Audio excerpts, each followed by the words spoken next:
Conte de Marcello, le petit berger, lecture de Emma Vescal. Ce soir-là, au château, le roi et la reine dînaient aux chandelles. Les troubadours jouaient un air de mandoline. On en était au dessert. Soudain, le reine dit « Les fêtes de Noël approchent, sire. »« Je sais, » dit le roi, « et je n'oublie pas que nous régnons depuis 25 ans. C'est l'occasion de faire plaisir à nos sujets. » Certes, l'occasion était rêvée, mais encore fallait-il trouver une idée originale, digne d'un palais royal. Des idées, le roi n'en avait pas. Quant au ministre, il se cassait bien la tête, mais ne trouvait rien d'extraordinaire. Fut alors appelé Maître Merlin. Il était un peu sorcier et débordé d'imagination. « Moi, j'ai la solution à votre problème. » Et il montra un joli coffret précieux. Ce dernier était rempli de pièces d'or.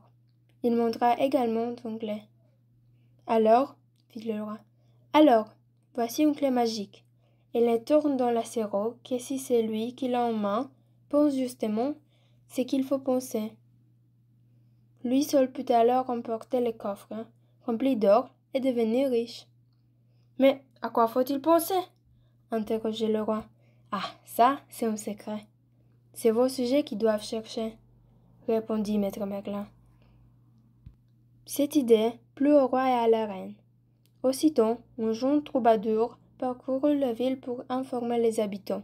« Un coffre précieux au palais, une clé à secret, emportez le contenu, pour toujours ?» En ville, les gens ne parlaient plus que de cela. La veille de Noël, dès le matin, une longue file de chercheurs de bonheur attendait à la porte du palais. Le roi et la reine les regardaient discrètement d'une petite fenêtre. Ils s'amusaient beaucoup. Un garde surveillait le coffre pendant que Maître Merlin, caché derrière une tenture, observait le déroulement du fait. À tour de rôle, les habitants de la région essayaient de faire tourner la clé. « Ah, je vais faire construire un château. Il sera aussi grand que celui du roi, » pensa l'aubergiste du village en agitant la clé dans la serrure. « Fini le revêt de pain !» Aurait à la boulangère en s'acharnant sur le coffre. « Moi, je vais ouvrir une banque. Je serai riche, car je vais prêter ce trésor avec de gros intérêts. » En vain. Au bout de la matinée, personne n'avait réussi à ouvrir le coffre. Mais voilà que Marcello, le petit berger, qui arrivait vers l'église du château pour la messe de minuit, entendit parler de la nouvelle. Dans ces montagnes, l'annonce n'était pas venue jusqu'à lui. Marcello mit donc à son tour la clé dans le coffre. Il se dit que si le coffre s'ouvrait, il offrirait de tout son cœur à ses pauvres parents. « C'est vrai, » murmura-t-il, « ils sont si bons. Je leur apporterai de la nourriture et des vêtements. Je ferai soigner ma petite sœur malade. Je permettrai à mes frères d'aller à l'école.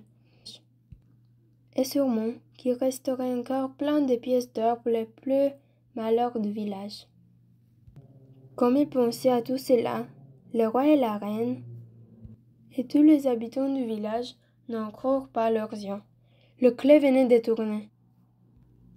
Le petit berger en pleura de joie. Maître Merlin quitta alors sa cachette et le félicita d'avoir pensé aux autres plutôt qu'à lui-même. « Emporte ce coffre, » lui dit-il, « et vis heureux maintenant avec tout ce que tu aimes. » Le bonheur déjà illuminait son visage. Quand il s'agenouilla devant la crèche, ce soir-là, Marcello se sentit envahi par une immense paix et une grande joie. Il entendit Jésus lui murmurer dans le creux de l'oreille. « Ce que vous avez fait au plus petit d'entre les miens, c'est à moi que vous l'avez fait. Ce que vous avez fait au plus petit d'entre les miens, c'est à moi que vous l'avez fait. »